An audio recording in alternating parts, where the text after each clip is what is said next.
I'm an emergency room doctor. I had just finished my night shift and walked out of the hospital entrance. Then I got a call from a colleague at the hospital. Dr. Morgan, you need to come back right away. A critically injured patient just arrived, and the director wants you back immediately to assist with the emergency procedure. I instinctively turned around to head back, but suddenly floating text appeared before my eyes. Whatever you do, don't enter that operating room. Don't participate in this procedure. The patient is already dead. You're just going to be the scapegoat for the director's daughter. This patient comes from a powerful family. Not only will you get a death sentence, but your parents will be driven to suicide too. My footsteps froze. A few seconds later, my heart went cold. I decided to trust these messages, to take this gamble. My eyes quickly scanned the ground. I immediately locked onto an uncovered manhole on the road surface. I gritted my teeth and squeezed my eyes shut, then threw myself deliberately into the opening. I've been working as an emergency room doctor for almost 10 years now. I've always valued my patients' lives more than my own. So when I received that call from my department, I didn't hesitate for a second. I immediately turned back, just as I was about to reach the emergency building entrance. These floating messages suddenly appeared out of nowhere before my eyes. I froze. I shook my head frantically and rubbed my eyes, wondering if working night shifts had finally broken my brain. But the messages kept scrolling steadily above my head.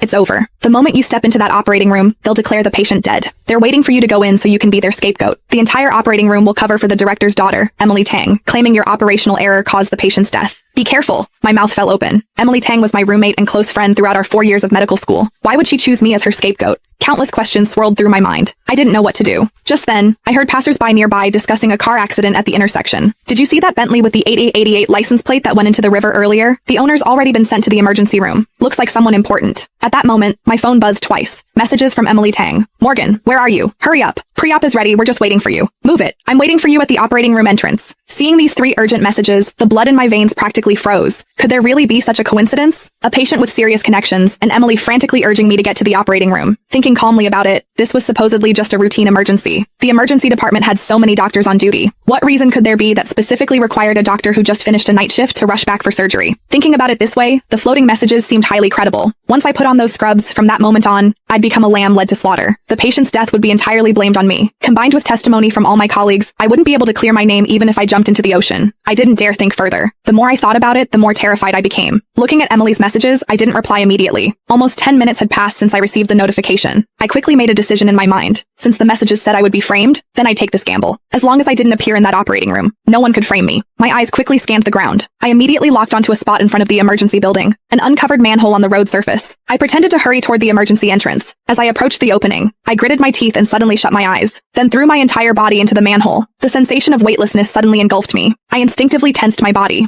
The next second, I crashed heavily onto the hard cement floor at the bottom of the well. A dull thud. The impact shook my internal organs with pain. Fortunately, the bottom of the well was dry with no standing water, but the bare hard ground provided no cushioning whatsoever. Intense pain radiated from my head and lower leg throughout my entire body. I convulsed with pain, cold sweat instantly soaking through my clothes.